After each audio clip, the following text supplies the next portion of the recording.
En el nombre del Padre, y del Hijo, y del Espíritu Santo. Amén. Ven, Espíritu Santo, llena los corazones de tus fieles y enciende en ellos el fuego de tu amor. Envía, Señor, tu Espíritu y todas las cosas serán creadas. Y renovarás la faz de la tierra.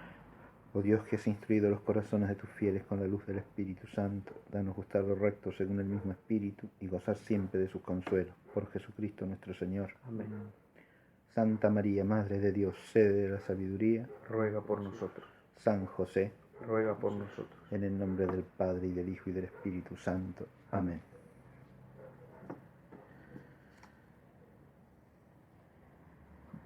Lo que me propongo hacer a continuación es una reflexión acerca de la comunión en la mano en tiempos del mundialismo en acción.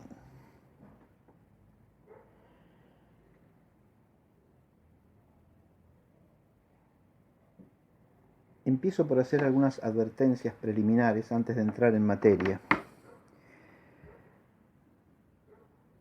La primera de todas es que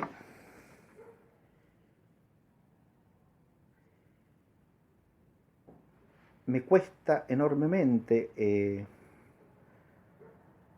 referirme a cuestiones que tocan los ritos más sagrados de la vida cristiana y exponerlos a una suerte de polémica trivial o superficial. No es esa mi intención, no es ese mi ánimo, sino todo lo contrario.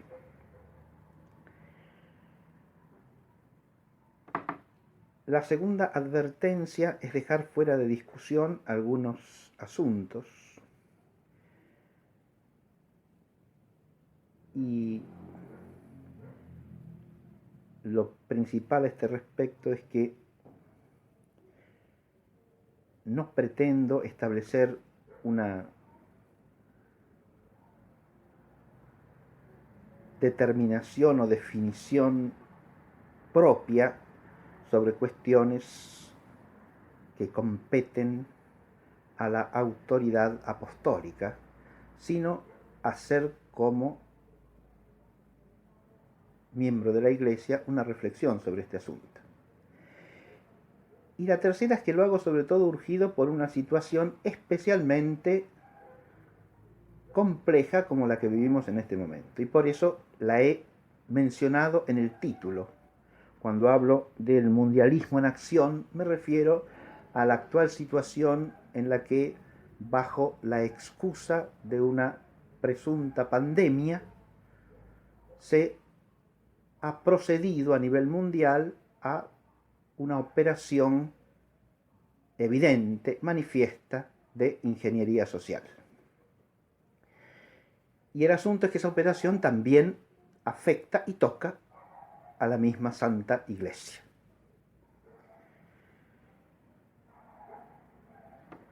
Y esto no solo en relación con el tema del rito de la Sagrada Comunión, sino también con el tema de la celebración litúrgica en general,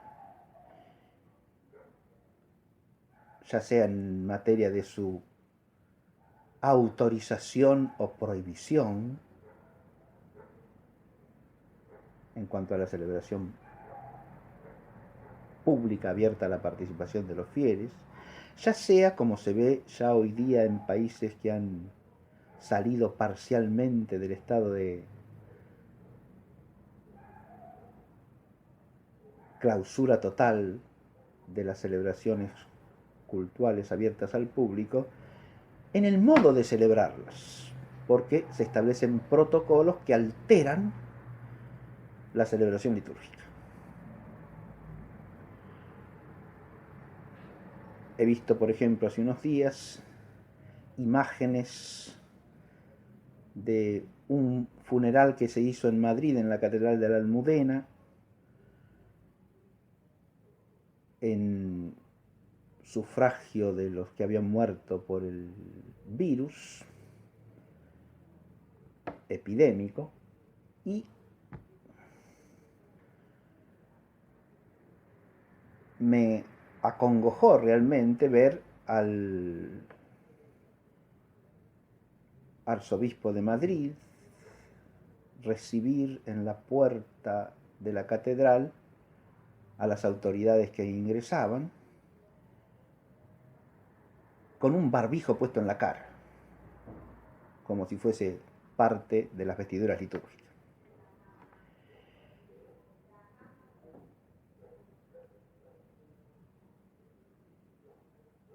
Ahí hay una profanación del culto, una profanación de lo sagrado, que aparentemente es uno de los objetivos de esta operación mundial de ingeniería social.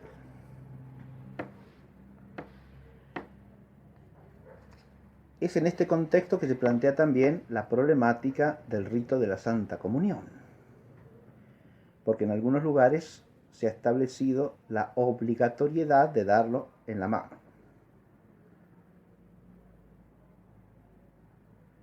al Santísimo Sacramento.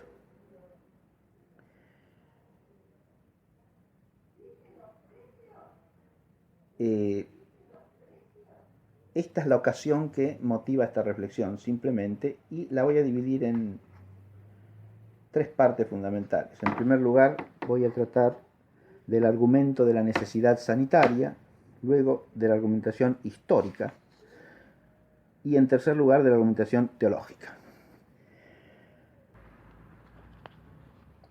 En relación con el argumento de la necesidad sanitaria, mi reflexión es doble. En primer lugar,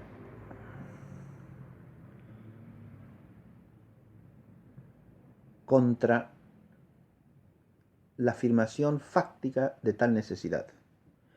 Y segundo, en relación con lo inaceptables que son ciertos principios que están presupuestos en ese argumento. Empiezo por el asunto de la presunta necesidad.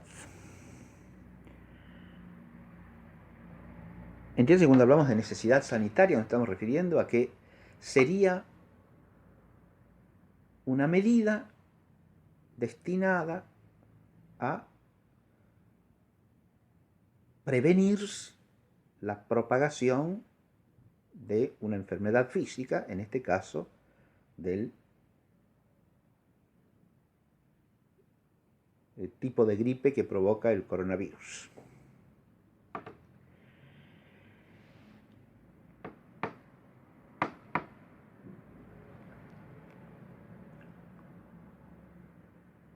Una cosa que se pretende, y creo que no es aceptable en general, es que es la única vía que existe para prevenir el contagio. Eso sería afirmar la necesidad sanitaria de la medida, ¿no?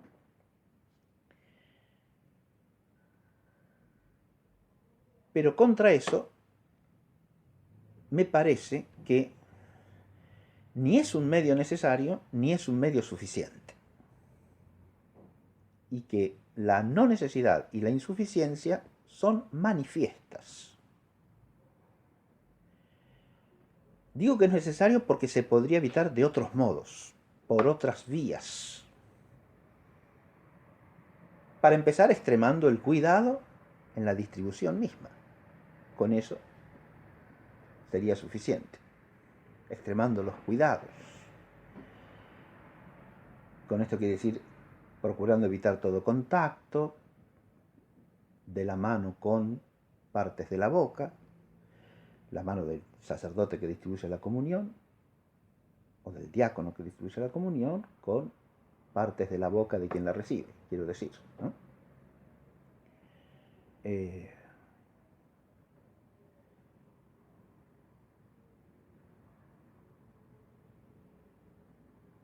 Se podrían añadir también abluciones intermedias durante el rito de la comunión. Hay quienes sugieren también el uso de instrumentos litúrgicos, como podrían ser unas pinzas litúrgicas para llevar la comunión a la boca del comulgante, que se podrían, cada vez que se usan, purificar.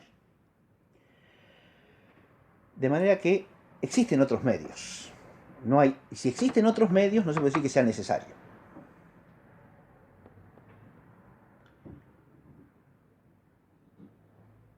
Y lo segundo es que no es suficiente, porque no se ve en qué la comunión en la mano impide absolutamente la propagación del virus, o el contagio posible o eventual.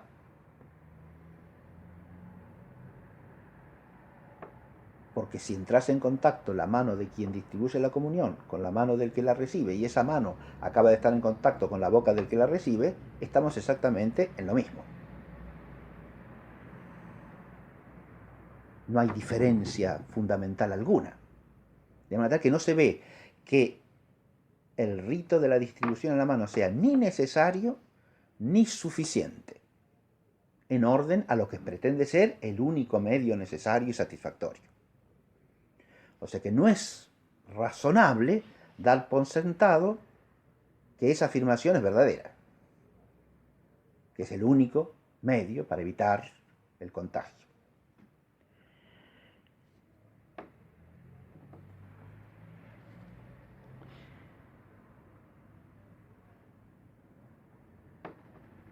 Pero además, como dije, hay una serie de principios erróneos en ese argumento. Porque al discutir esto que acabo de discutir, estoy dando por sentado que el fin de evitar toda propagación del virus por una modificación del rito es un fin aceptable, bueno, loable, pero lo es. Y esto es lo otro que yo me pregunto.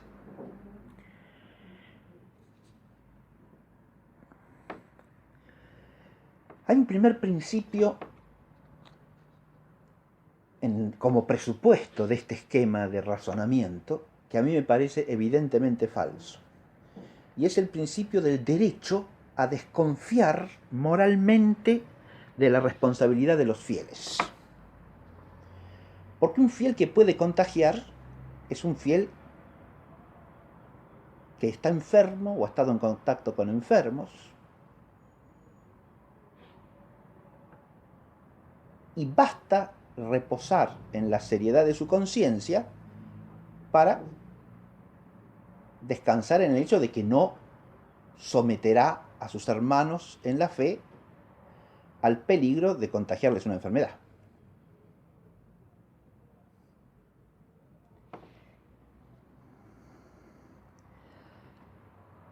Lo contrario, me parece, pensar lo contrario o partir del presupuesto contrario, los fieles son unos irresponsables y hay que adoptar una medida de prevención general para evitar el contagio, ese presupuesto me parece moralmente inaceptable. Me parece de una actitud de desconfianza enfermiza, insisto, por la seriedad moral de los fieles. Que primero que nada, no se ve cómo sea compatible con el distribuirles la comunión. Usted desconfía moralmente a ese grado de la seriedad moral de los fieles, no se ve cómo les va a dar la comunión con paz de conciencia. En segundo lugar, entra en colusión con esa pretensión, de la que voy a hablar un poco más tarde, de que el rito de la comunión en la mano significa una suerte de madurez de los fieles, es el rito que corresponde al cristiano maduro, ¿no? Entonces se propone ese rito, pero bajo el presupuesto de que todos somos criaturas infantiles cuya salud física tiene que ser protegida por medidas tomadas universalmente por la jerarquía que presuponen que nos comportamos como irresponsables. Hay una colusión entre estas dos líneas de pensamiento que es evidente. Pero además me pregunto, ¿es oficio, es responsabilidad de la autoridad apostólica cuidar la salud física de los fieles?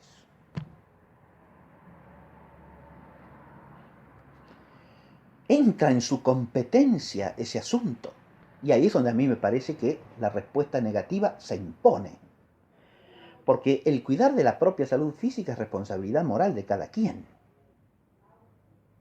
Y no entra directamente y primariamente en el oficio de los sucesores de los apóstoles. En el que sí entra, en cambio, cuidar de la salud espiritual de los fieles, eso sí. Pero no de la salud física. La autoridad apostólica no es un agente sanitario. Digo aparte, como apostilla, que tampoco es claro que a la autoridad civil le competa cuidar sin más y en cualquier sentido de la salud de cada ciudadano. Eso tampoco.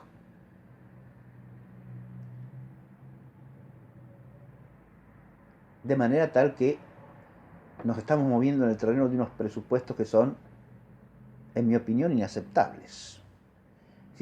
Estamos pensando en un esquema que ya es distorsionado desde el origen, desde la base, ¿no? Antes de discutir si el rito es necesario, si es suficiente, hay que pensar si la cuestión de la necesidad sanitaria es una cuestión relevante. Y sobre todo si es competencia de la autoridad apostólica. O incluso si es competencia de la autoridad civil el meterse en el terreno litúrgico en orden a la custodia de la salud de los particulares.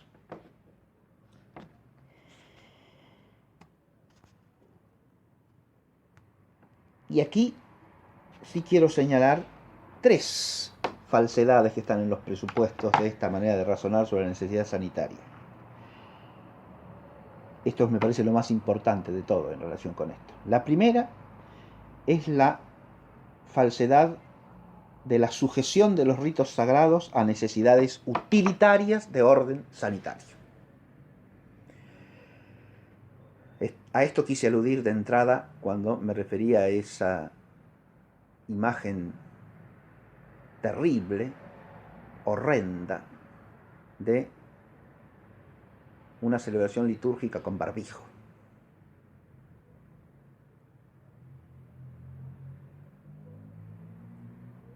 Que se está viendo, insisto, en muchos países de Europa, en la medida en que se produce lo que se llama el relajamiento de las medidas de prevención.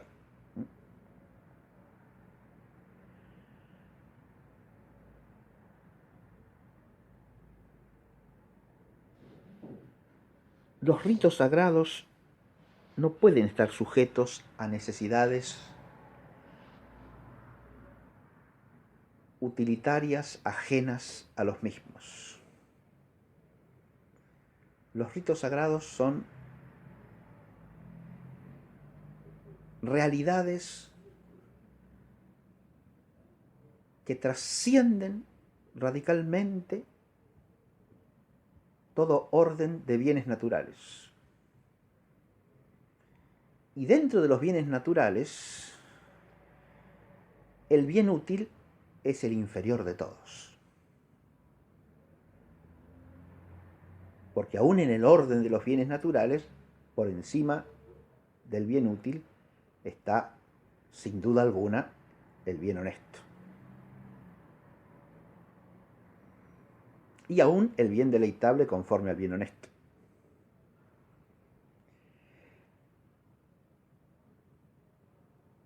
El bien útil, insisto, es el ínfimo de los bienes. Ahora, al ínfimo de los bienes, en este caso una utilidad sanitaria, ¿se le puede subordinar el bien superior?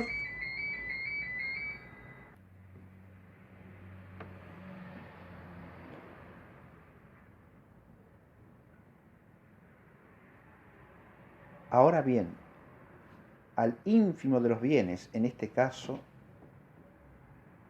al la necesidad sanitaria como bien útil, ¿se le puede subordinar el bien de orden sobrenatural? Y la respuesta es claramente negativa.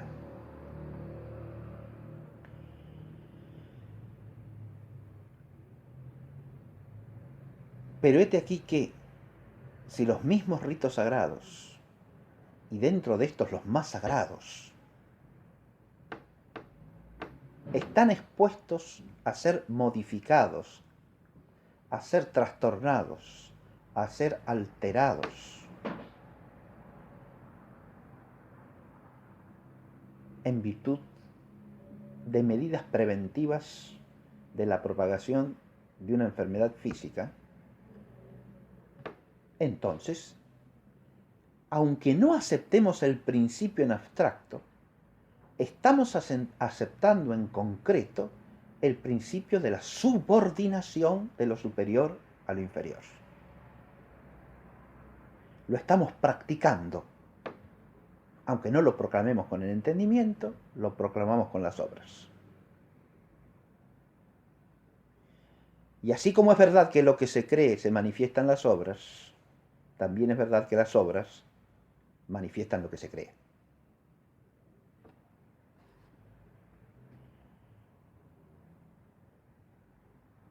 Hay un principio, indico, falso aquí, que sería el de la sujeción de los ritos sagrados a necesidades sanitarias.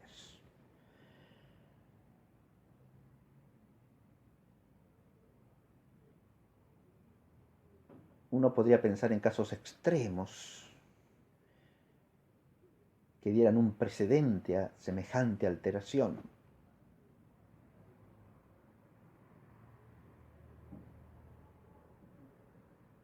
Como el caso de cremación de cadáveres en grandes pestes antiguas. Pero no hay paridad en absoluto, porque en ese caso lo que se está tratando de evitar no es la propagación de la enfermedad, sino la indignidad de un cadáver expuesto en público a la descomposición. Es decir, se está preservando el valor sagrado del enterrar a los muertos. No se está procediendo a alterar un rito sacro meramente por utilidad. Hay una razón honesta allí, no una mera razón de utilidad.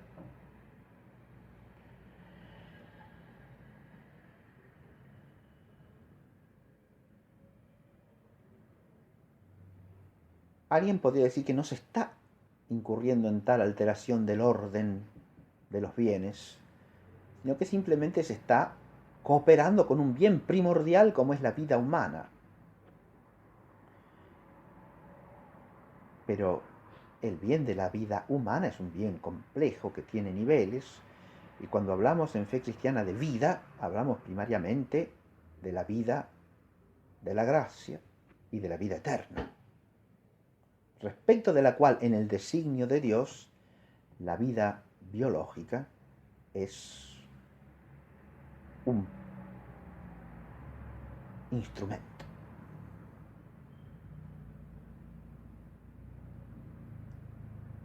Quiero decir que no existimos para un fin biológico ni para un fin meramente natural, sino para un fin sobrenatural. De manera tal que si conservamos el sentido cristiano de lo que es el fin de la existencia humana, es claro que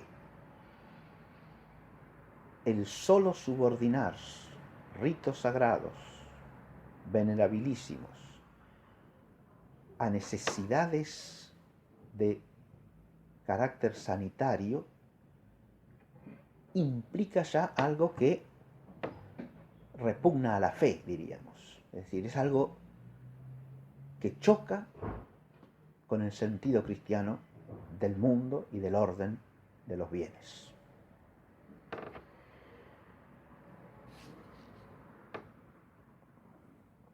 La falsedad de la sujeción de los ritos sagrados a necesidades utilitarias de orden sanitario está implicando la falsedad de otro principio anterior, que sería la sujeción o subordinación del bien sobrenatural al bien natural. Y ahí es donde esta cuestión se torna especialmente problemática en nuestro contexto histórico, porque precisamente esto, la subordinación del bien sobrenatural al bien natural, es lo que promueve desde hace 3 siglos la ideología iluminista. Primero, negando la existencia del bien sobrenatural y reduciéndolo a una cosa puramente subjetiva que le compete a cada quien, pero que no tiene ningún carácter de bien común para los hombres ni de bien público, y por lo tanto está subordinado al bien común, porque el bien particular está subordinado al bien común. Esa subjetivización y relativización del bien supremo es lo que pretende el iluminismo desde el origen.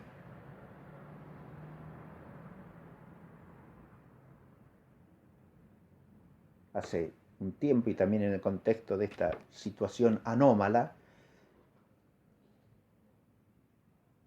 que estamos viviendo, oía una periodista en la televisión señalar con énfasis y escándalo que cómo a un grupo de personas que habían celebrado una ceremonia religiosa nupcial, en este caso judía, se les ocurría poner lo religioso por encima del bien de la salud. Esa mentalidad, que en el fondo es una mentalidad inmanentista y materialista, y es una mentalidad respecto de lo que es el fin de la existencia humana, y al mismo tiempo es una mentalidad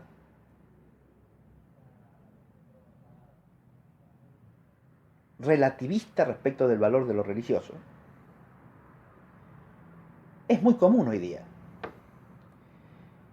Y es incompatible con la fe cristiana. Y fomentar esa actitud y esa mentalidad, directa o indirectamente, es de máxima imprudencia. Y entramos en otro aspecto de esta cuestión. Porque el subordinar los ritos sagrados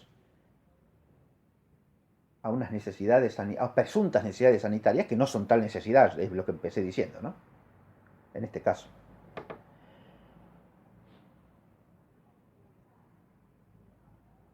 Es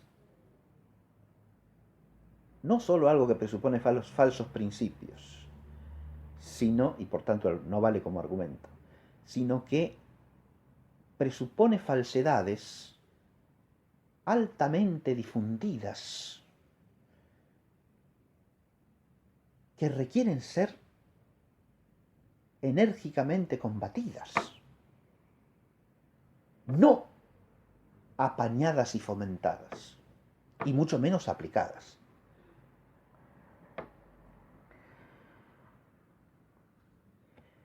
En este mismo terreno está el otro presupuesto. Aplicamos los protocolos que la autoridad civil nos señala, o según lo que hemos convenido con la autoridad civil.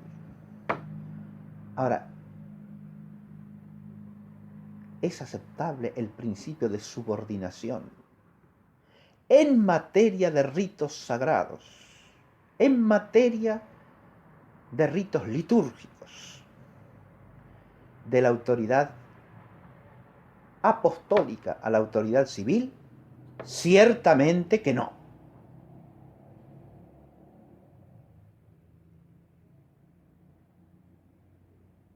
Y acá de nuevo nos chocamos con una doble cosa, una doble penuria, diría yo. La primera,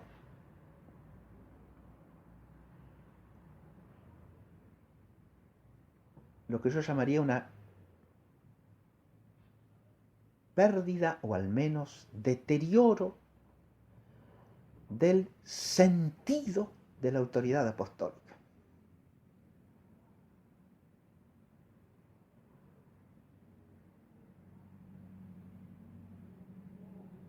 Que no existe para cooperar con la autoridad civil. es una autoridad de otro orden,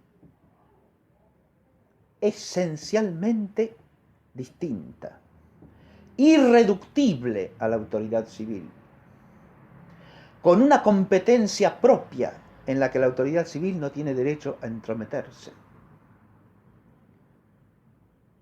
Y además, por su fin último, superior a la autoridad civil, al punto que está llamada a ordenarla sapiencialmente.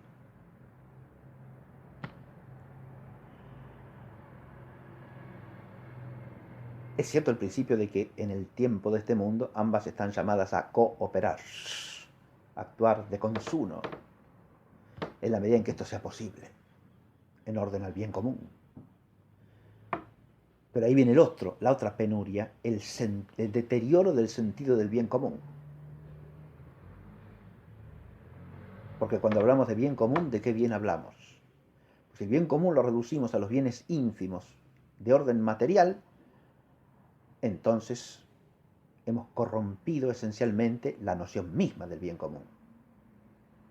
Porque el bien común, como bien perfectivo del hombre en cuanto a hombre, en orden a su fin último, tiene su más plena realidad en el bien común de la verdad, de la vida virtuosa, buena y santa, y de la verdadera religión, en orden al bien sumo. Ese es el bien común por excelencia. No el bien ínfimo, no el bien inferior, no el bien que es meramente medio,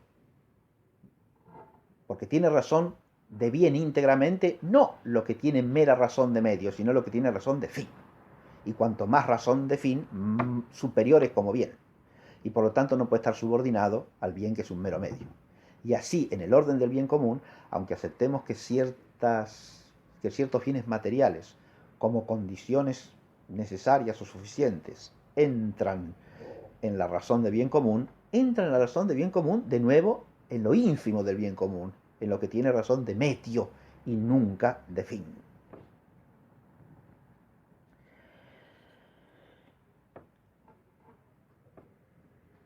Cuando se presupone esta subordinación de la autoridad eclesiástica a la autoridad civil,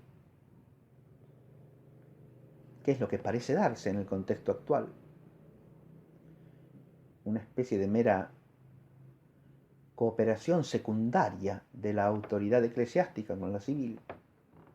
¿Para qué? Para un fin que hay que ver hasta qué punto es competencia de la autoridad civil y en qué medida. Insisto, eso es una cuestión de filosofía y de teología política, en la que no voy a entrar, pero que sí apunto. ¿Hasta qué punto es de competencia de la autoridad civil una cuestión sanitaria como esta? Y no se transforma, en cambio, en una excusa para el totalitarismo del Estado, cuando no en un instrumento de totalitarismo. Como si el que cuida de la vida de los hombres fuese no Dios, sino el Estado. Esa patraña es la que está en la raíz de un Estado que hace existir al hombre como tal, lo educa, lo sana, le cuida la vida, lo lleva a su fin. Es un Estado con pretensiones idolátricas. Es un Estado que pretende usurpar el lugar de Dios. Y en relación con esto, voy a leer un texto de los Evangelios que viene a mi espíritu cuando veo cómo los ritos sagrados se oscurecen, al menos,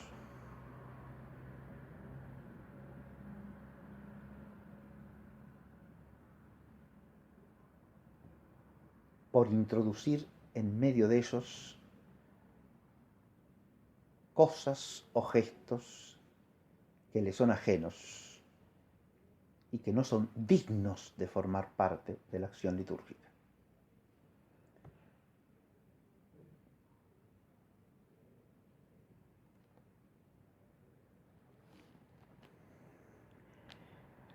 Al final,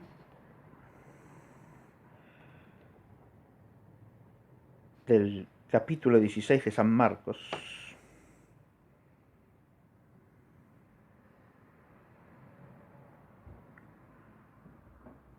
cuando leemos el relato de la última aparición del Señor a los 11, que aparece en este Evangelio.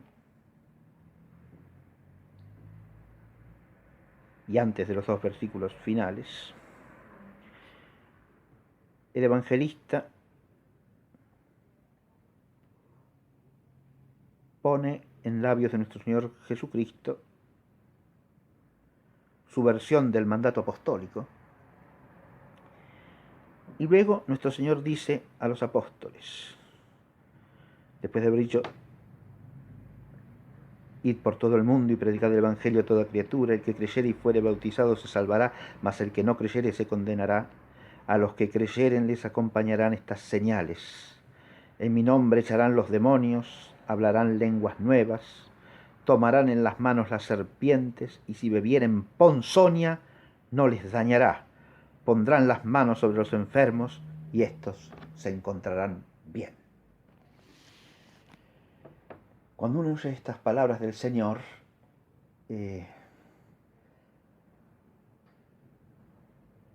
la actitud de poner por encima de todo el bien de la salud física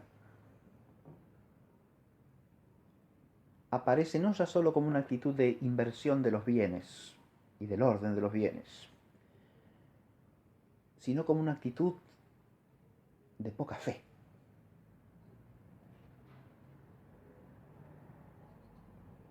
El solo hecho de que estemos pensando al acercarnos al Santo de los Santos, si nos vamos a contagiar o no de una gripe virulenta,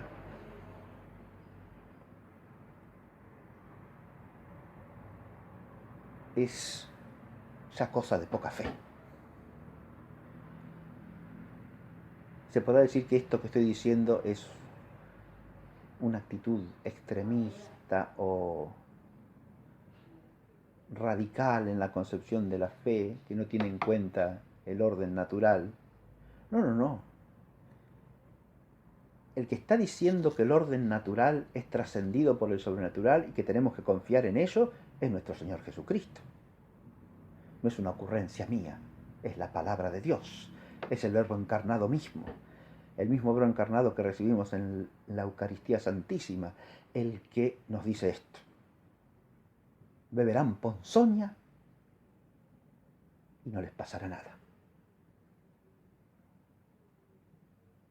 Y nosotros estamos obsesionados con el virus salido de la China. Esta es una actitud que no se corresponde con el espíritu cristiano, creo yo. Es una actitud de poca fe, que de alguna manera nos afecta a todos porque estamos envueltos en un mundo en el que tiende a prevalecer en las costumbres generales, en los modos de comportarse, la poca fe. Y lo que tenemos que pedir al Señor es que siempre nos conserve la fe y que nos la aumente. Y no vivir pensando y obrando como gente de poca fe.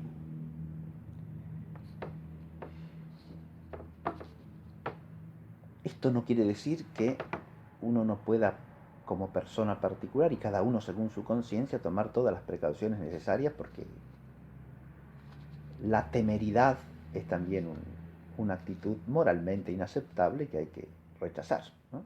No se trata de ser temerario, pero sí se trata de tener la fe en su lugar, me parece a mí, en este aspecto. Y yo creo que esto está descentrado completamente en el enfoque de esta problemática de la llamada pandemia hoy en día. Esta es la primera aproximación que yo quería hacer a este tema. pero no es la única que cumple hacer. ¿Por qué? Porque al ser el rito de la comunión uno de los que parece afectado por esta presunta necesidad de utilidad sanitaria, reaparecen todas las cuestiones que tienen que ver con esto, con el rito en sí mismo. Y acá hay dos tipos de cuestiones fundamentales, como ya dije en el triple enfoque introductorio, que son las de orden histórico y las de orden teológico. Y voy a hacer una breve referencia a cada una de estas líneas. Empecemos por lo histórico. Esa presunta historia se reduce a afirmar que el rito de la distribución de la comunión en la mano fue el rito común y universal de la Iglesia al menos durante 1000 años, durante los primeros 10 siglos del cristianismo.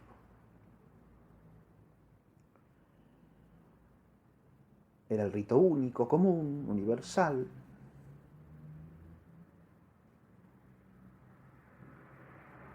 Recién después surge el rito de distribución de la comunión directamente en la boca de los fieles, que sería por lo tanto un rito más bien tardío, ¿no?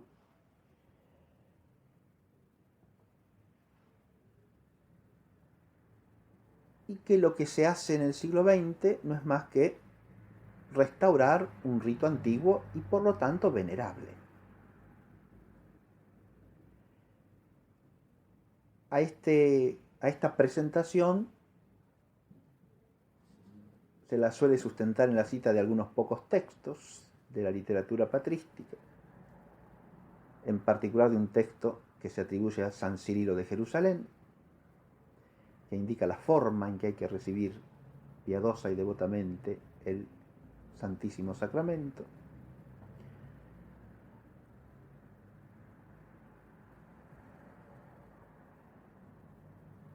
Haciendo una cavidad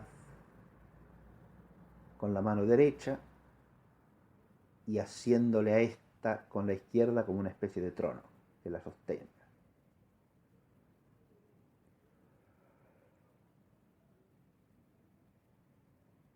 Se añaden también a veces otras ideas, como que el surgimiento del rito de la comunión distribuida directamente en la boca se debe a una serie de trastornos de la piedad cristiana que afectan a la Iglesia en la Edad Media, con toda la connotación negativa que esa expresión suele tener,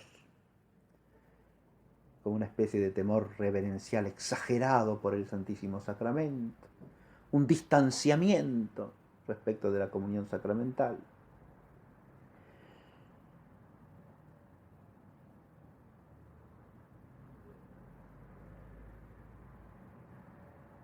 ¿Y por qué es importante detenerse a considerar esta historia? Porque a partir de esta historia se pretende sacar conclusiones. Una primera conclusión es que en el rito de la comunión en la mano, como se practica actualmente, no es más que la restauración de un antiguo rito. Una otra conclusión es que ese rito fue practicado durante siglos por toda la Iglesia y por multitud de santos, y por lo tanto no se puede considerar algo intrínsecamente malo, ni mucho menos.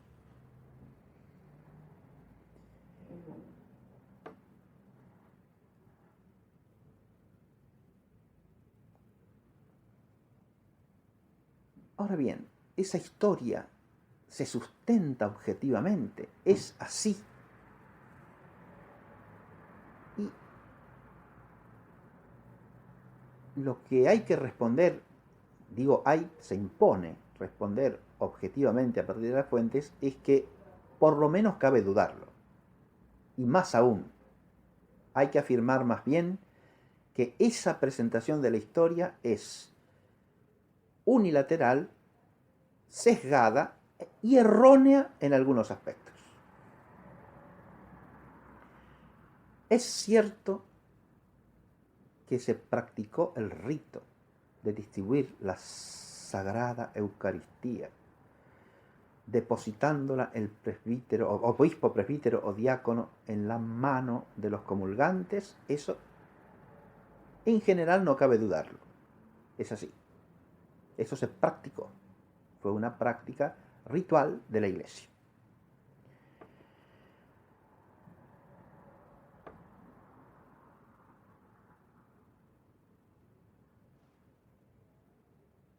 El afirmar eso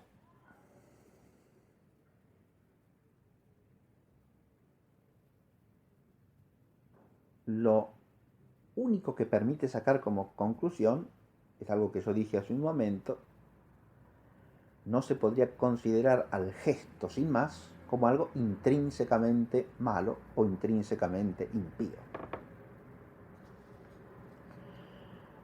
Eso queda fuera de discusión. Pero, para que la historia quede presentada objetivamente, hay que añadir por lo menos dos cosas.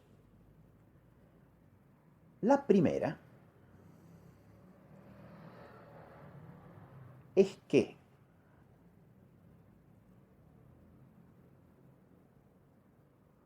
el rito, según se desprende del conjunto de las fuentes antiguas, no era como se practica hoy día.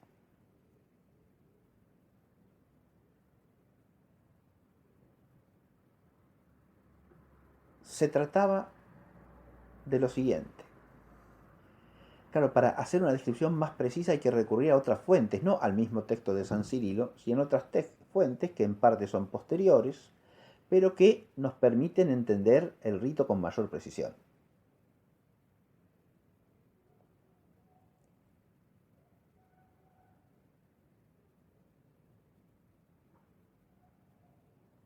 ¿Y en qué consiste el rito más precisamente descrito?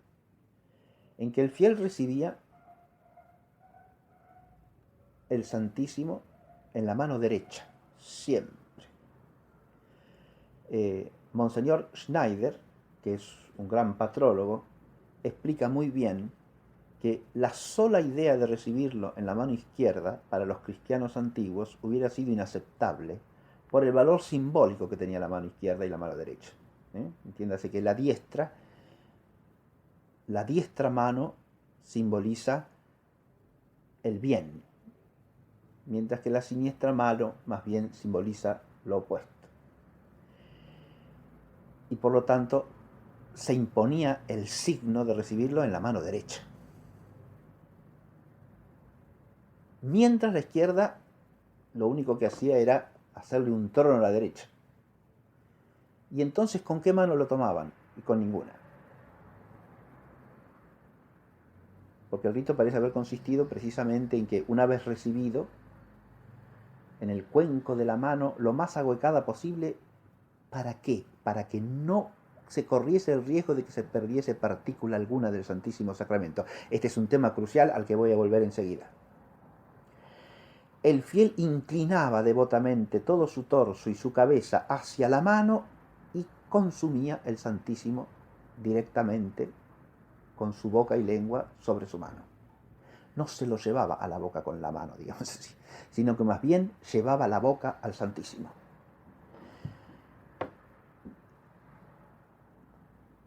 Y esto, a su vez, hay que precisarlo con dos detalles.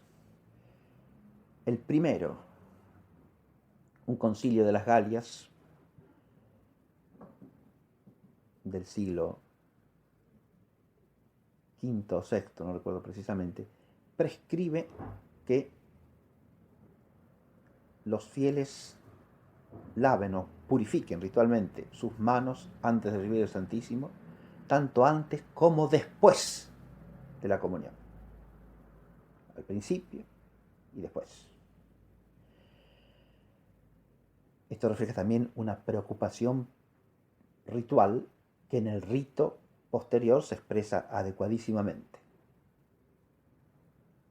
Ahí hay otro aspecto que históricamente hay que hacer constar para tener una idea de la historia real y no de una historia sesgada, como dije, que destaca solamente cierto dato y se olvida de los demás.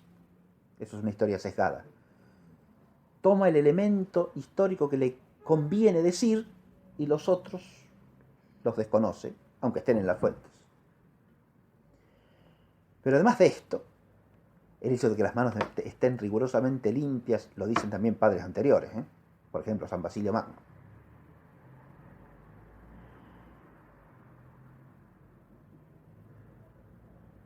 Pero además hay otro detalle, y es que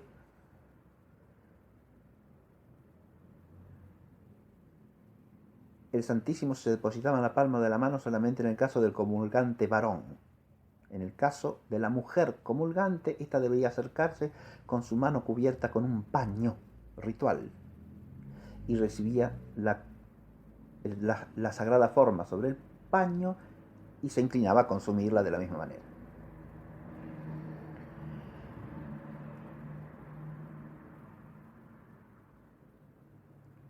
De esta distinción o discriminación se podrá pensar lo que se quiera, pero es parte de los ritos de la Iglesia antigua.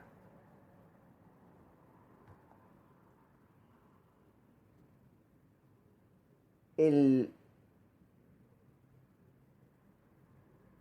rito así descrito, ¿qué es? ¿Comunión en la boca o en la mano? Fíjense que tal como se usan las expresiones hoy día no es ninguna de las dos cosas.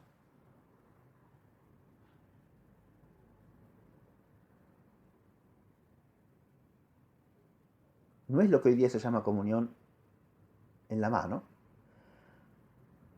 porque la comunión en la mano de hoy día no es en la mano, es por propia mano, que es una cosa distinta.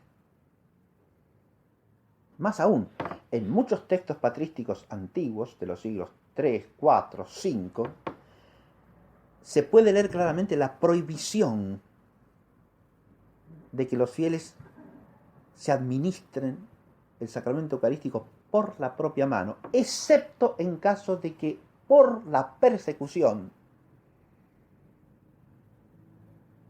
no tengan posibilidad de recibirla de manos de un ministro consagrado. Ahí de nuevo hay una confusión de cosas que deben ser aclaradas para no caer en error.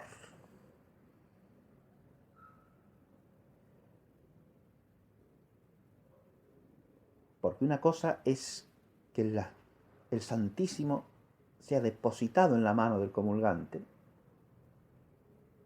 tomándolo con su boca. Y otra cosa es que se administre la sagrada forma con su propia mano. No es el mismo rito. Ahora bien, este último, que es el que hoy día se practica, no está atestiguado en ninguna fuente antigua. A lo sumo, está permitido como caso excepcional en el que los fieles han llevado el Santísimo a su propia casa y no tienen ministro que se los administre.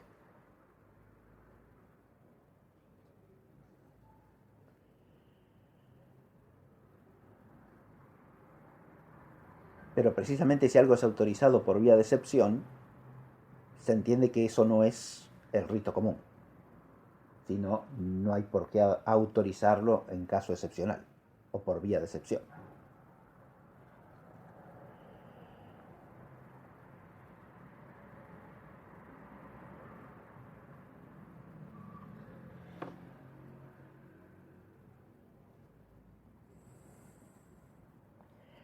La historia, como vulgarmente se presenta, es por lo tanto, como dije, una historia por lo menos incompleta y en algunos aspectos errónea.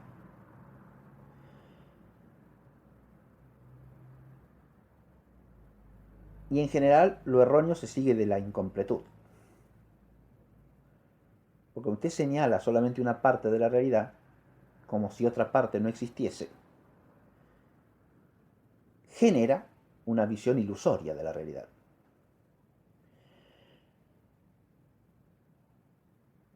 Porque así como las fuentes antiguas constatan la existencia de ese rito que acabamos de describir, constatan también otras dos cosas que completan la visión de la realidad histórica. La primera es que la práctica de ese rito va acompañado de un profundo espíritu de fe y por una devoción y piedad vigorosísimas hacia el Santísimo Sacramento. Eso también es posible, entonces. Sí. Porque los padres de la Iglesia, cuando hablan del rito, no se cansan de señalar la respetuosa reverencia,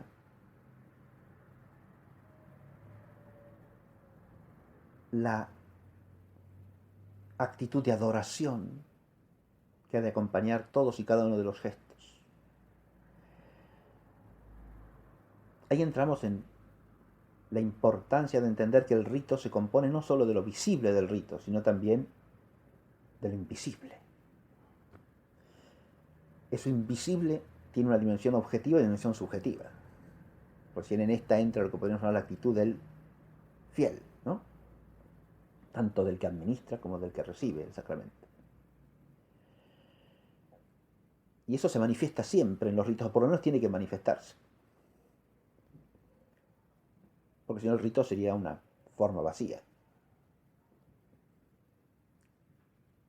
No solo no decimos nada contra esta visión integral de lo que es el rito, sino que al contrario, es lo que hay que entender por rito siempre. El rito no es una mera cáscara vacía, no es un mero gesto al que se le puede atribuir cualquier significación tampoco. Va unido al espíritu, en este caso del cristiano.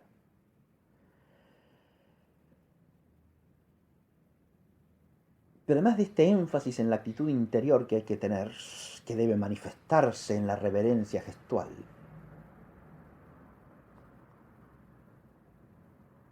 en esto los documentos del magisterio que en la segunda mitad de la Iglesia Católica, en la segunda mitad del siglo XX, han autorizado o permitido el rito de la comunión en la mano, siguen a la tradición en cuanto a enfatizar la importancia de la actitud reverencial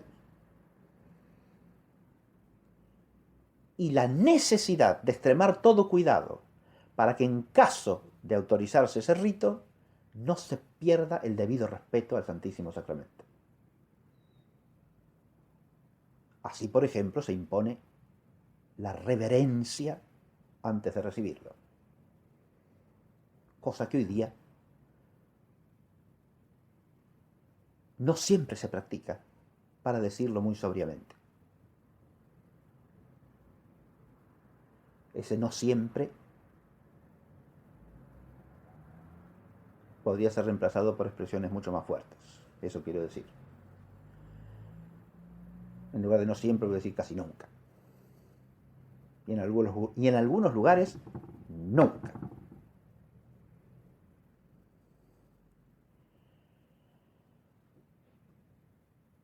Adviértase que en el rito, tal cual cabe reconstruirlo con mayor verosimilitud a partir del conjunto de las fuentes, la actitud reverencial es necesaria.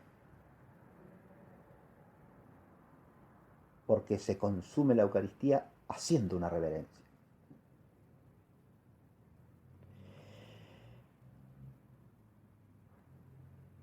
Pero además del énfasis de los textos patrísticos en la actitud interior que debe acompañar a los gestos, hay otra cosa. Y respecto de esto hay múltiples citas patrísticas que se escalonan ya desde el siglo II y III en adelante, con autores que claramente hablan de esto, como ya en primera mitad del siglo III, como Orígenes y Tertuliano. Y es la necesidad de tener el cuidado sagrado de que ni la más mínima partícula del Santísimo caiga o se pierda. Y esto es parte de la historia del rito también. Porque tanto más apta será una forma ritual cuanto más salvaguarde todo esto que preocupa a los padres de la Iglesia, es decir, la profundidad de la actitud interior, la reverencia que debe manifestarse aún en el más mínimo gesto, y la necesidad de evitar cualquier profanación del Santísimo Sacramento, en el sentido de evitar que cualquier partícula caiga, se pierda.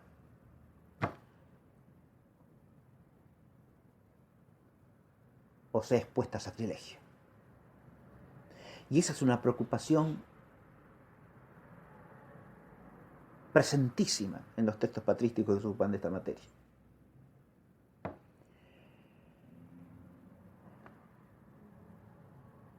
A esta preocupación presentísima la acompaña también una actitud general de procurar que el Santísimo Sacramento sea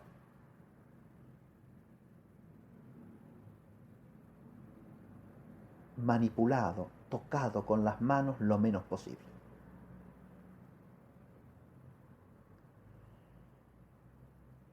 De ahí que ya en el siglo IV, con toda claridad, aparezcan prohibiciones de que los fieles tomen con su propia mano el Santísimo. Vuelvo a hacer hincapié en la diferencia entre recibirlo en la mano y tomarlo con la mano, que son dos cosas claramente distintas para la mente de la época patrística. En el contexto de la literatura y de la literatura que refleja la mentalidad de la época patrística, no se confunden jamás las dos cosas.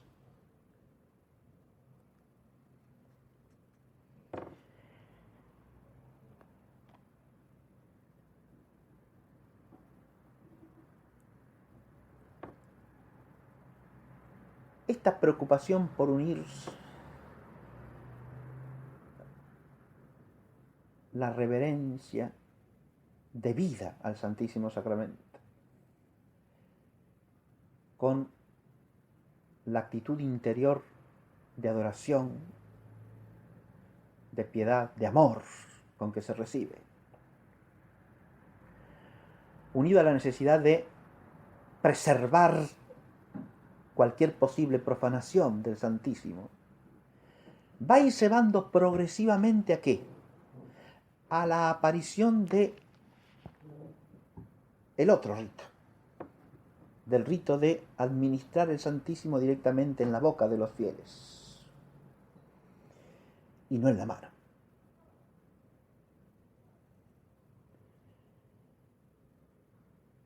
Insisto que eso de comunión en la boca, comunión en la mano, como formulismos, es algo ajeno a los textos patrísticos.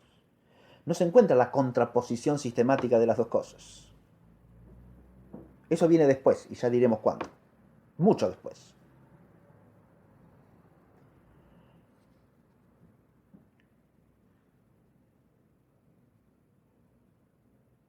Porque la forma antigua es más bien una forma que llamaríamos mixta.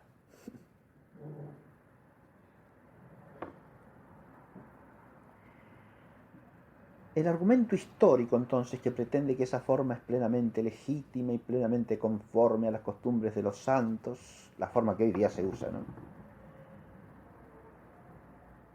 ¿encuentra apoyo en la historia? La respuesta es que no.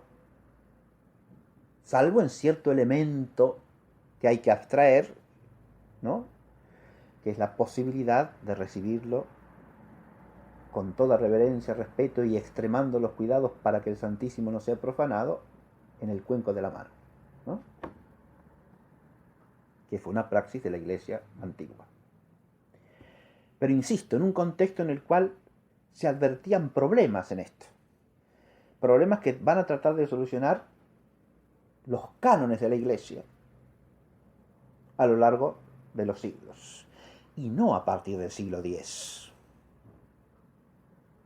Porque las medidas que van restringiendo o prohibiendo directamente este rito y estableciendo, por tanto, la administración del Santísimo directamente en la boca de los fieles,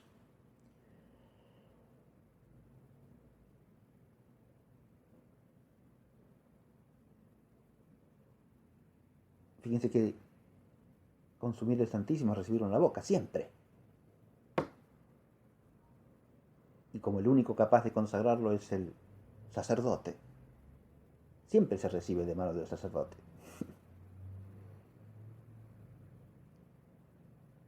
El asunto es cómo en el medio, digo, sí, ¿no? Si pasando directamente de la mano del sacerdote al comulgante, o pasando de la mano del sacerdote a la mano meramente receptiva del comulgante, y de ahí a su boca.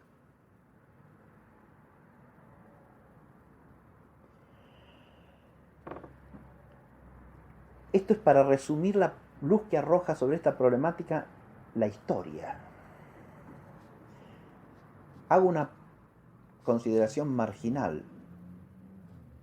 La manipulación de la historia con fines ideológicos es algo tan común hoy en día, y en muchos tiempos también, como inaceptable desde el punto de vista de la más mínima honestidad intelectual.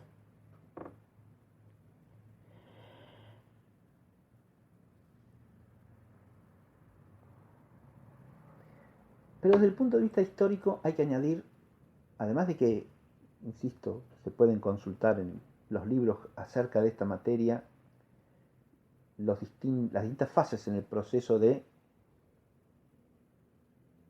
supresión de ese rito antiguo, tal como existía, que da paso, insisto, a la comunión distribuida directamente de la mano del ministro consagrado a la boca de los fieles. Los documentos que atestiguan esto se van escalonando desde el siglo V en adelante, no hay que esperar al año 1000,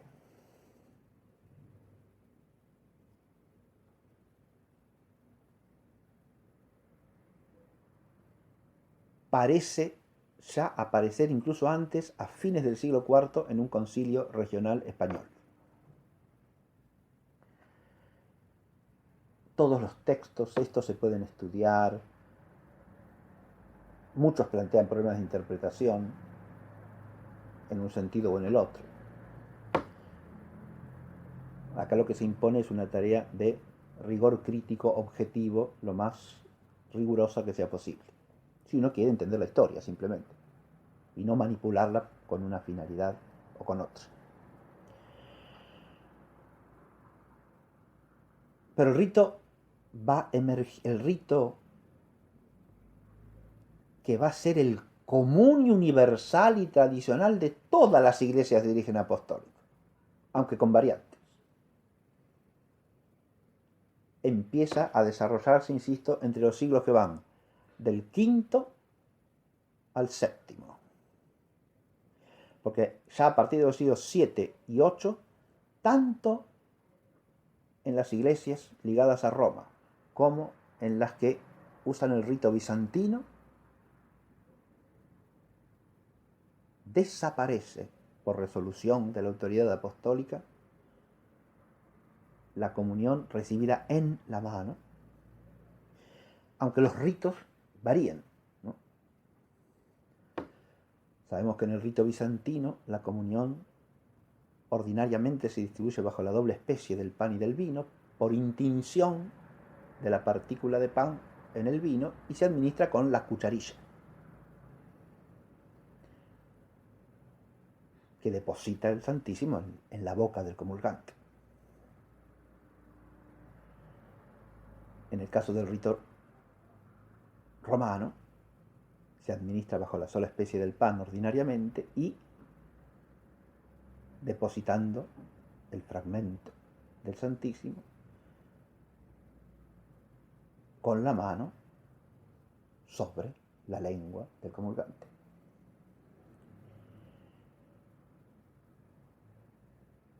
Pero el desarrollo ritual es universal, adviértase.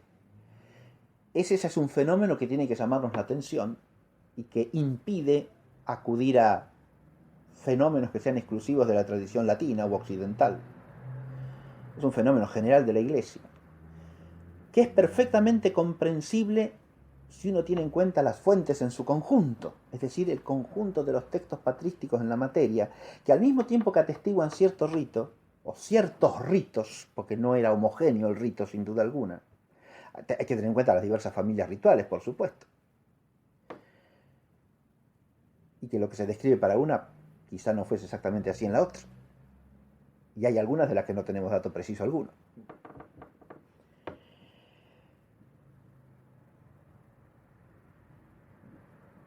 Pero junto a esos ritos que se describen con mayor o menor generalidad o precisión,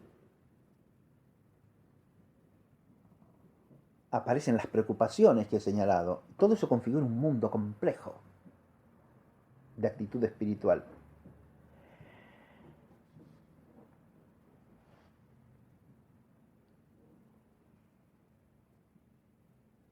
Pero hay un dato más de la historia que hay que tener en cuenta.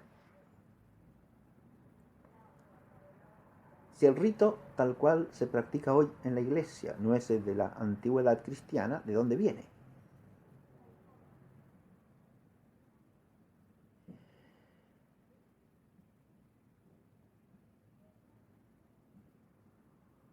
Y según lo que yo entiendo, en esto no hago más que repetir lo que he leído u oído de otros,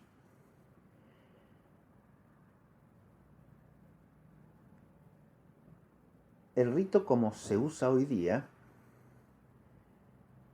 tiene claramente un origen protestante y más precisamente calvinista.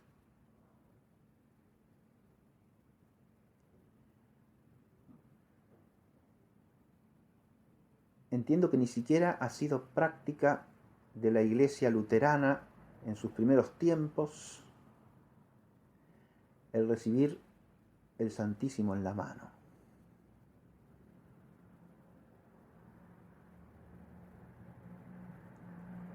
A este respecto hay una diferencia en el origen entre luteranismo y calvinismo, porque mientras Lutero reconoce cierta presencia real del Señor en el Santísimo, aunque explicado de una manera que no es conforme a la fe de la Iglesia, recordemos que él defendió lo que llamó consubstanciación por oposición a la transubstanciación. Calvino negó la presencia real. Y claro, tenía que establecer un rito que lo manifestase. Es decir, así como Lutero abomina el altar amurado y quiere una mesa y quiere al ministro que preside el memorial mirando constantemente al pueblo, porque se trata no de un sacrificio, sino de un memorial. Advirtamos ahí cómo la fe informa, le da forma, quiero decir, a los ritos, ¿no? Porque los ritos están llamados a expresar la fe.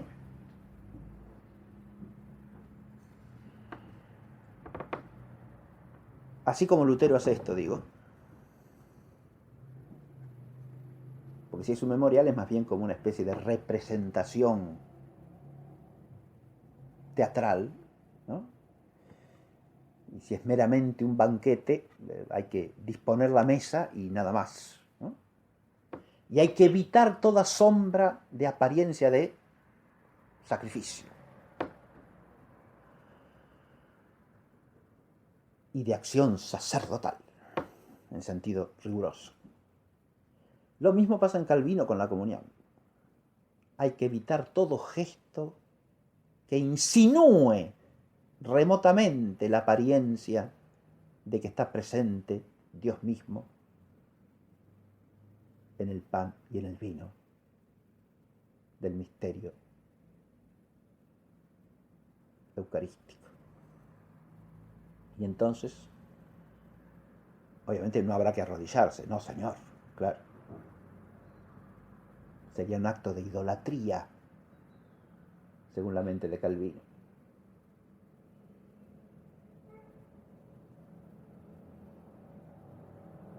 ¿Y cómo habrá que recibirlo? Y como cualquier alimento que a usted le pasan, ¿sí? Pues eso. Si en su realidad sustancial no es más que un trozo de pan, recíbalo como usted recibe el pan. Se lo dan en la mano, parte un pedacito y se lo lleva a la boca.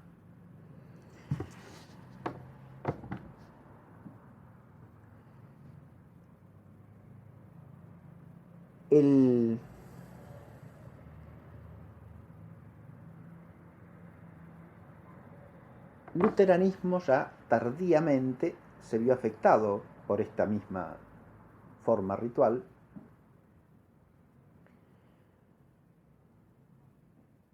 Y este origen del rito, tal como se usa hoy día, crea un problema evidente. Porque para que ese rito sea aceptable hay que desprenderlo de la sustancia mental que da origen a esa forma ritual, que en este caso es herética.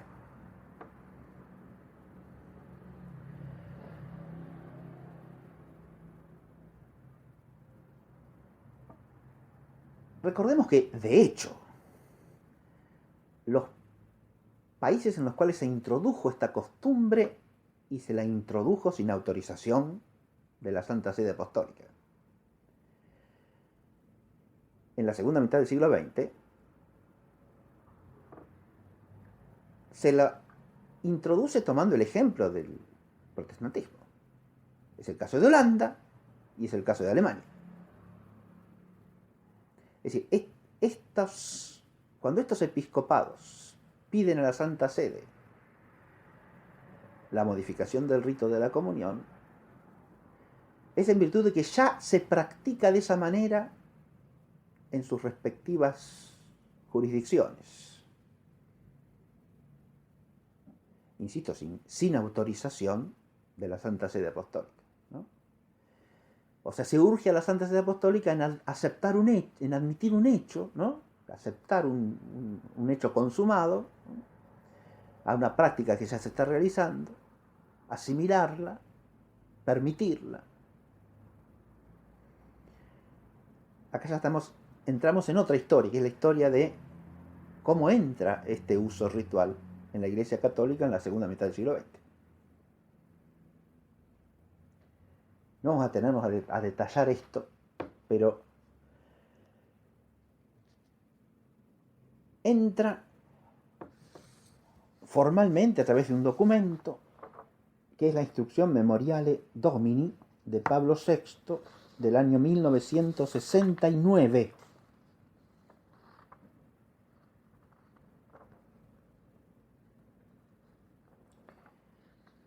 Hay que enmarcar, por lo tanto, la instrucción en el contexto de la transformación general de los ritos litúrgicos.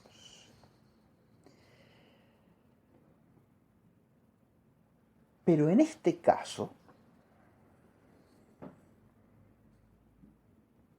en el mismo texto,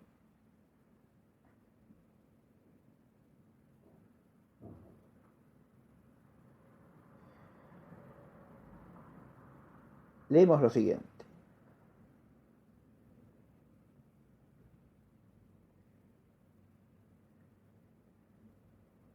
Ante las demandas formuladas por un pequeño número de conferencias episcopales y ciertos obispos a título individual, para que en su territorio sea admitido el uso de depositar el pan consagrado en las manos de los fieles, adviértase la expresión, el soberano pontífice ha decidido consultar a todos los obispos de la Iglesia Latina lo que piensan de la oportunidad de introducir este rito. En efecto, los cambios introducidos en una cuestión tan importante que corresponde a una tradición muy antigua y venerable, no solamente tocan la disciplina, sino que pueden también conllevar peligros que, como se teme, nacerían eventualmente de esta nueva manera de distribuir la Santa Comunión. Es decir, un menor respeto por el augusto sacramento del altar, una profanación de ese sacramento o una alteración de la verdadera doctrina. Adviértase que la afirmación de que este nuevo rito comporta estos peligros no es la afirmación de grupúsculos de tradicionalistas o integristas fuera de órbita. Lo que acabo de leer es lo que dice Pablo VI en la instrucción Memoriale Domini. Es él el que está señalando los eventuales peligros y con toda claridad. Así que nadie tiene derecho a decir, me parece, que el tener conciencia de esos peligros, el advertirlos como tales, sea la excrescencia de unas conciencias deformadas y farisaicas, salvo que quieran decir que la de Pablo VI era así.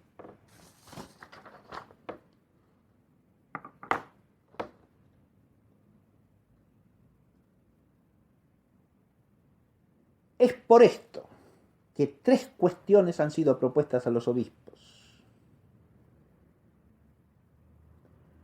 cuyas respuestas se establecieron así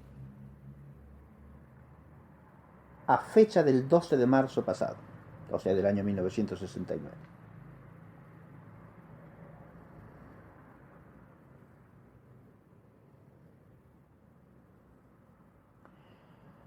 ¿Pensáis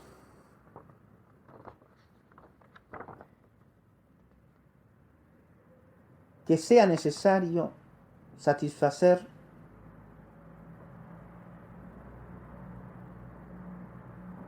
el deseo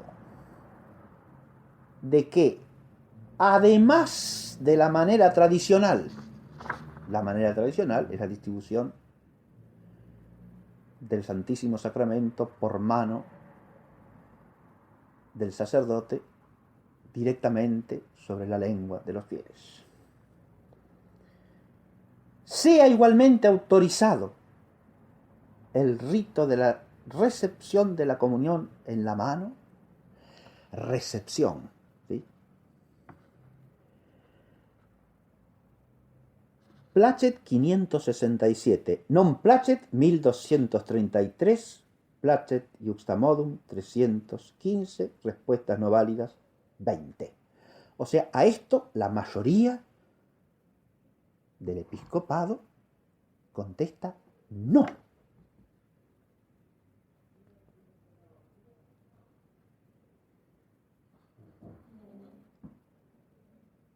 ¿Les parecería bien que este nuevo rito fuese experimentado primero en pequeñas comunidades con la autorización del ordinario del lugar?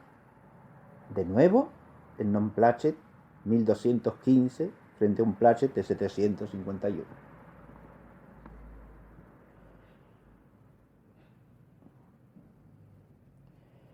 ¿Pensáis que después de una buena preparación catequética los fieles aceptarían voluntariamente o de buena voluntad este nuevo rito?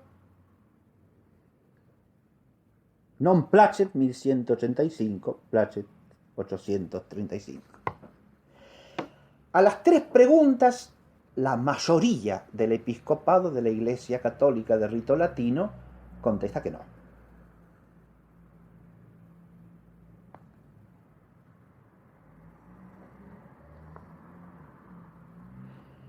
Sigue así el texto. Estas respuestas muestran que una fuerte mayoría de obispos estiman que nada debe ser cambiado en la disciplina actual y que, de cambiársela, ello ofendería el sentimiento y la sensibilidad espiritual de esos obispos y de numerosos fieles.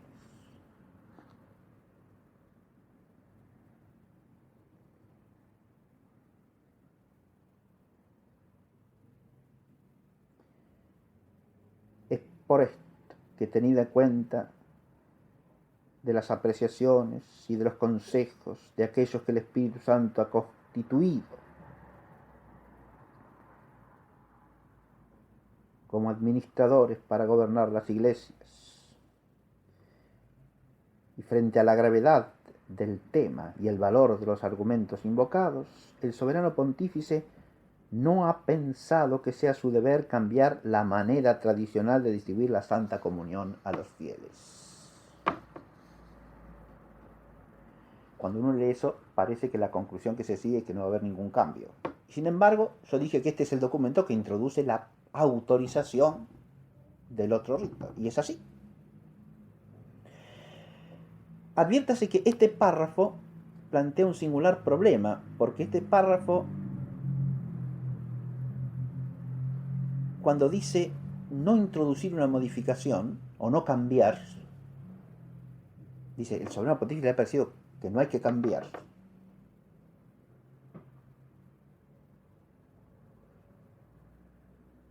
¿De qué está hablando? Porque si dice que no hay que cambiar en absoluto la disciplina, el texto lo que habría hecho sería prohibir lo que ya se venía haciendo en algunas iglesias particulares. Pero no es lo que hace. Cambiar acá querría decir sustituir un rito por el otro, universalmente. Pero eso no es lo que se consulta a los obispos de la iglesia. Ninguna de las preguntas consulta por una sustitución de un rito por el otro, sino por una autorización de esta otra manera, que pasaría a ser lícita junto a la manera tradicional, lo que llama manera tradicional el texto. Por eso después viene la exhortación que hace la Santa Sede, viva exhortación a los obispos, los presbíteros y los fieles, a respetar atentamente la ley siempre en vigor y que se encuentra confirmada de nuevo, tomando en consideración tanto el juicio emitido por la mayoría del episcopado católico de que la forma actualmente utilizada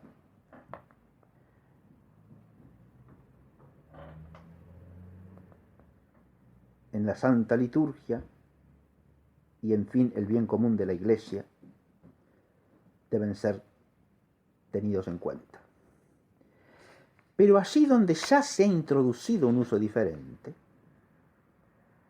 el de depositar la Santa Comunión en la mano, la Santa Sede, a fin de ayudar a las conferencias episcopales a cumplir su tarea pastoral,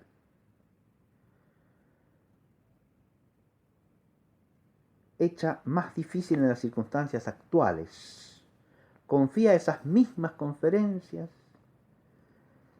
la carga y el deber de sopesar con cuidado las circunstancias particulares que podrían existir, a condición, no obstante, de eliminar todo riesgo de falta de respeto o de opiniones falsas que podrían insinuarse en los espíritus en relación con la Santísima Eucaristía y de evitar cuidadosamente todo otro inconveniente. Acá es donde se abre la puerta a las conferencias episcopales para que, en virtud de consideraciones pastorales y de la dificultad de la situación actual y de las actuales circunstancias, eso que ya se usa se autorice.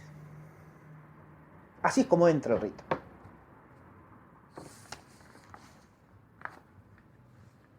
De allí en más, esa autorización se va a ir ampliando. Porque obviamente lo que se da como permiso a una conferencia episcopal después se va a difundir también por el uso en otras, y con el mismo argumento se le concederá a otras. Se concederá universalmente que todas lo resuelvan, siempre reservando la autoridad de cada obispo sobre su diócesis, por supuesto, que puede autorizarlo o no. Digo que acá en Argentina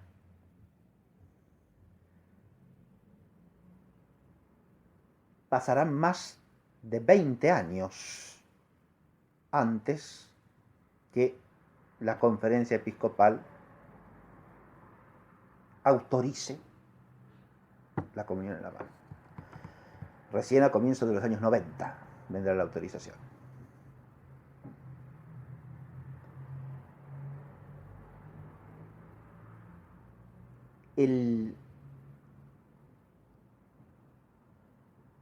la diferencia histórica es fácil de comprender.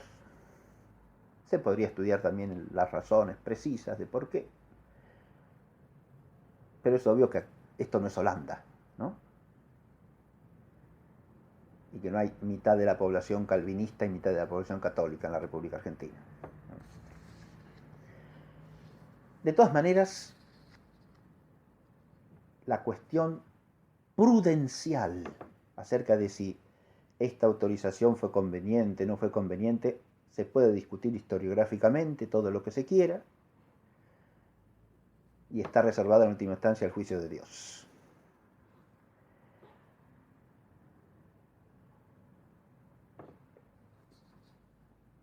Con esto tenemos una visión histórica que creo yo que permite entender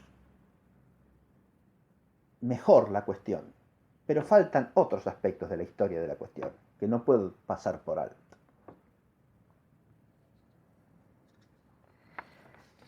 ¿Y a qué aspectos me refiero?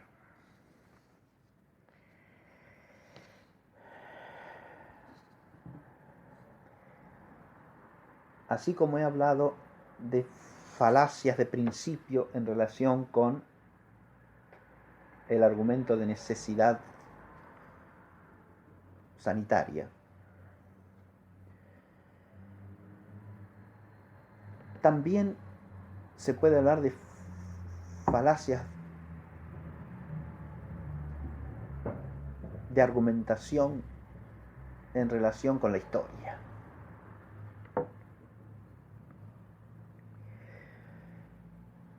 La primera es la que podríamos llamar falacia de antigüedad.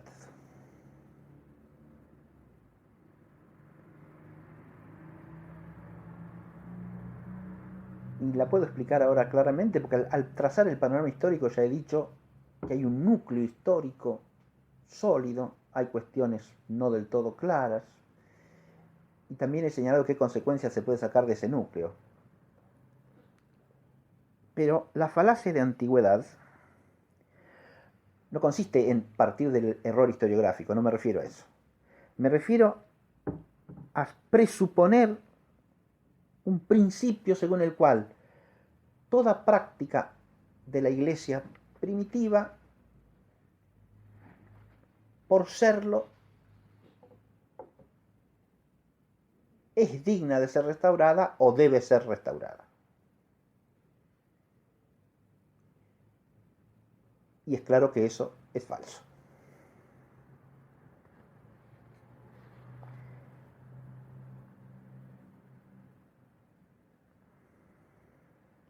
¿Por qué es falso? Eso no vulnera el principio de la tradición apostólica. No, señor.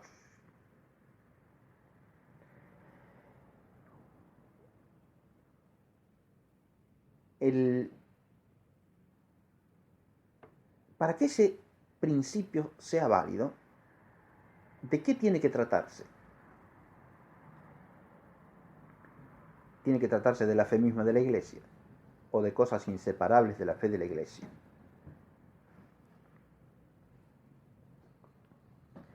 Pero no necesariamente de cosas modificables o variables cuando éstas han variado de un modo perfectivo, no imperfectivo.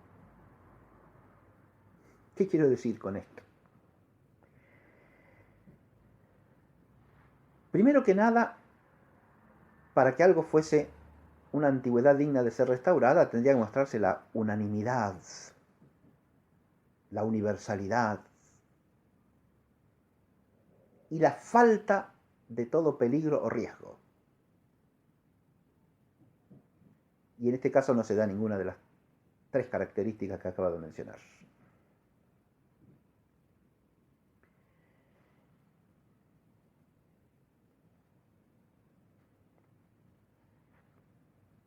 En segundo lugar, hay que tener en cuenta el principio de posible mejora en la línea de lo que suele llamarse la profundización o el perfeccionamiento homogéneo del dogma católico.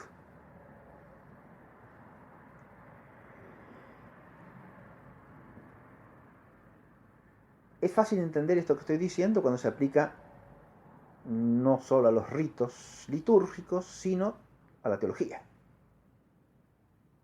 Es bien sabido que notables escritores, aún santos padres y santos doctores de la Iglesia de los primeros siglos, sostienen errores teológicos, o lo que se llama también a veces herejía material, es decir, opiniones que son contrarias a lo que posteriormente ha sido definido como de fe de la Iglesia. Esas opiniones son dignas de ser restauradas o debe restaurárselas. Ciertamente que no, porque son erróneas. Y si no fuese una opinión errónea, sino más bien una conjetura u opinión especulativa que no es un error en sí misma, pero que propende al error o encierra el peligro de caer en error, lo mismo. Porque esa doctrina no es digna de ser restaurada, es más bien vitanda. O sea, es algo que debe ser evitado porque entraña un peligro, un riesgo que sería imprudente promover. Por más antigua que sea. Se puede tomarlo de textos de San Justino, de San Cipriano, de San Basilio el Grande o de San Agustín. Pero si es una opinión menos recta que otras, no tiene por qué ser revivida. Bueno, pero mientras esté dentro de la fe, se la puede sostener. Obviamente, mientras esté dentro de la fe, se la puede sostener. Eso implica que es igualmente digna de ser sostenida que la otra opinión, y no necesariamente, porque si hay una opinión que es más conforme y más homogénea con el dogma, hay que preferir esa opinión y no la opinión que entraña de alguna manera un riesgo o un desequilibrio que puede llevar a la mente a apartarse de la fe. Si de acá vamos a los ritos sagrados, hay que aplicar el argumento analógicamente. Cualquier rito antiguo debe ser restaurado, cualquier canon ritual antiguo debe ser revivido, o es digno de ser revivido, o debe serlo. Ciertamente que no.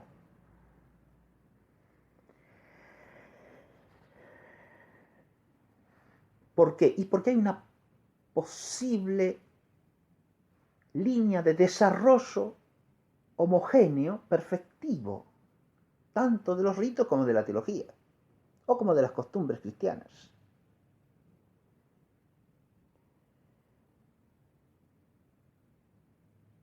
Y si se advierte la complejidad del dato original acerca de lo que era el rito de la comunión, uno entiende que en este caso ha habido eso precisamente, el desarrollo homogéneo de la misma fe de la Iglesia en la presencia real del Señor en el Santísimo. Pero de manera tal que la más clara, perfecta, amplia elucidación teológica de ese misterio va llevando a un adecuado perfeccionamiento de los ritos en orden a manifestar el dogma de fe. ¿Qué es lo que el rito debe manifestar, proclamar, hacer brillar a los ojos de los fieles?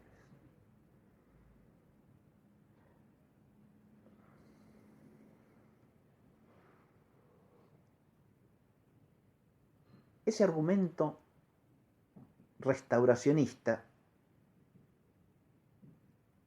en realidad no es un principio que adopten muchos en general, No es un principio respetado sin más como principio. Yo diría más bien que es una argucia que se usa cuando conviene.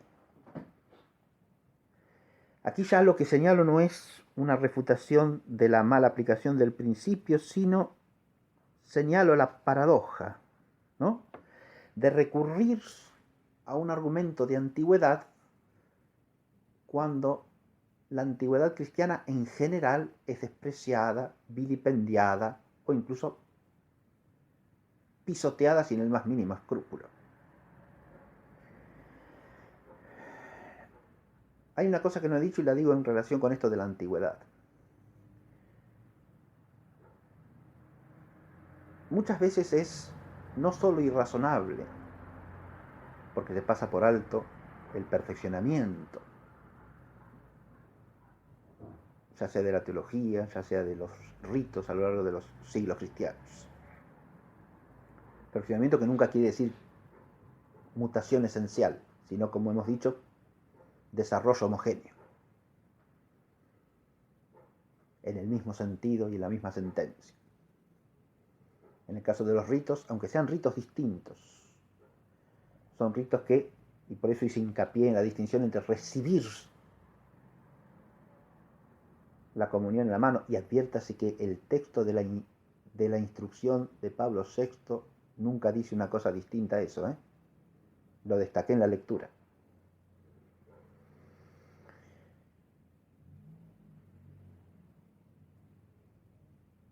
Aunque eso de llevar la boca al Santísimo hoy día parece bastante chocante, ¿no? Y si uno lo dice en la imaginación la imaginación vulgar o popular ya no resulta tan elegante, tan atractivo, ¿no? Pero ese era el rito antiguo, probabilísimamente. En historia a veces, más allá de las probabilidades, no se puede ir. Y el que presuma certeza donde no tiene derecho a tenerla, está macaneando.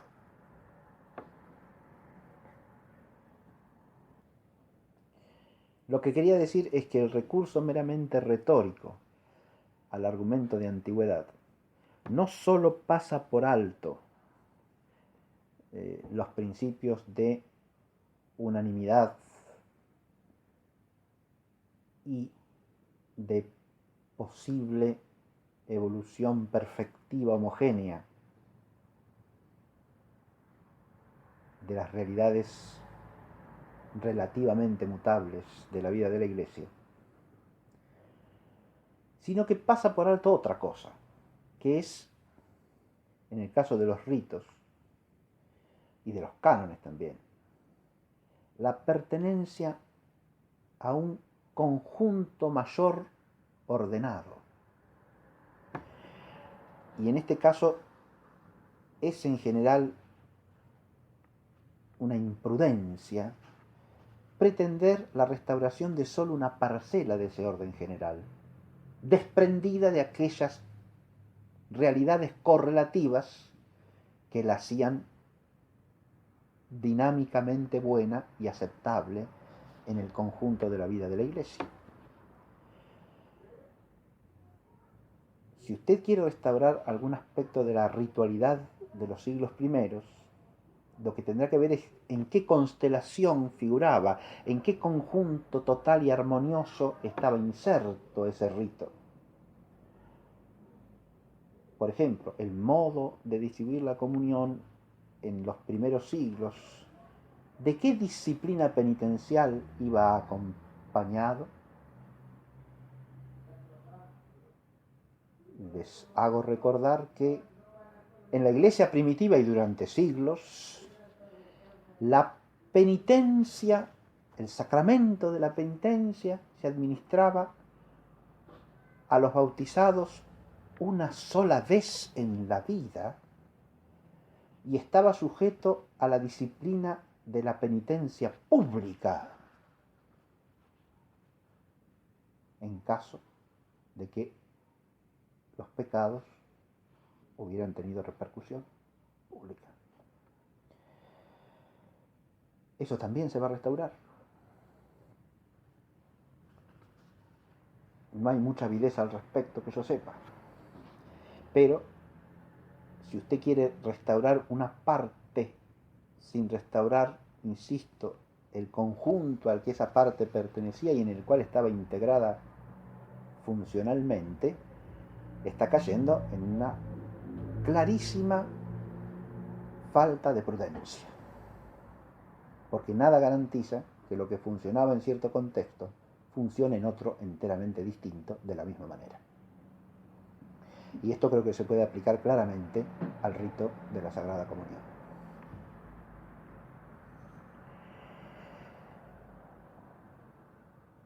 Otra falacia que toca este problema histórico es lo que podemos llamar la falacia de la pertenencia del rito a los santos, unida al principio de la comunión de los santos a través de los tiempos, que es un principio absolutamente verdadero.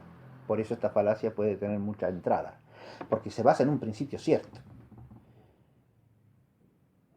Si algo ha pertenecido al modo de vida de los santos durante mucho tiempo prolongado en la Iglesia, primero que nada, si la Iglesia lo ha sostenido durante mucho tiempo, es algo que no se puede descalificar sin más, porque ha sido parte vital del cuerpo de Cristo, vivificado por el Espíritu Santo.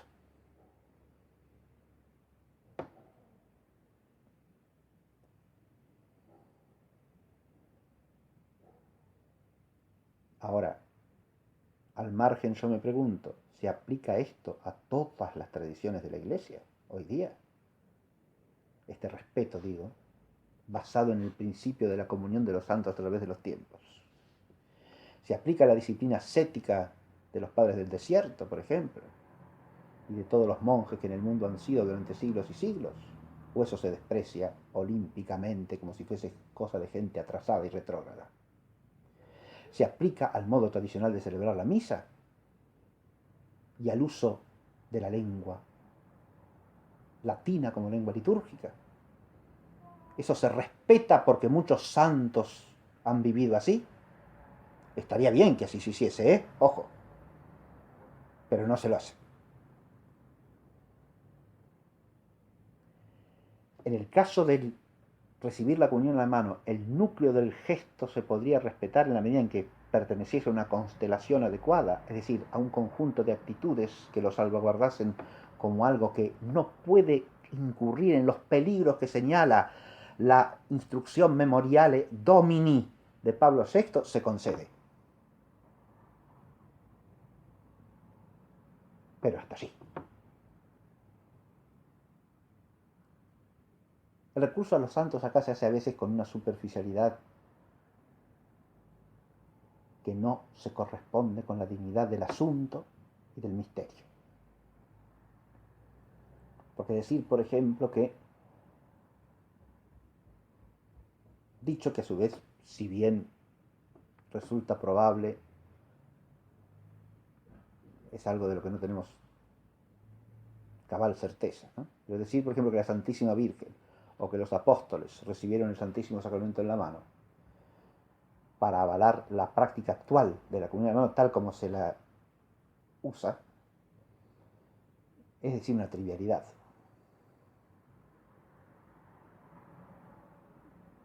Porque si hablamos de los apóstoles, ellos mismos son sacerdotes. Y si hablamos de la Santísima Virgen, estamos hablando de una criatura singularísima y única que pertenece relativamente al orden hipostático y que es de una dignidad claramente distinta a todo otro cristiano. De modo que es una comparación que no cabe. Mejor dicho, es una igualación que no cabe porque no hay igualdad, no hay paridad. No estamos hablando de cualquier fiel allí, evidentemente. Ahora, cuando el argumento es ese de todos los santos que ha habido en la antigüedad cristiana, eso sí, claro que sí, pero insisto, vale en la medida en que consideremos el núcleo del gesto antiguo y no, sin más, la ritualidad que hoy día se usa y tiene vigencia, permitida por la autoridad de la Iglesia, ciertamente, pero en la que no parecen registrarse los cuidados que la propia autoridad de la Iglesia recomienda para su uso.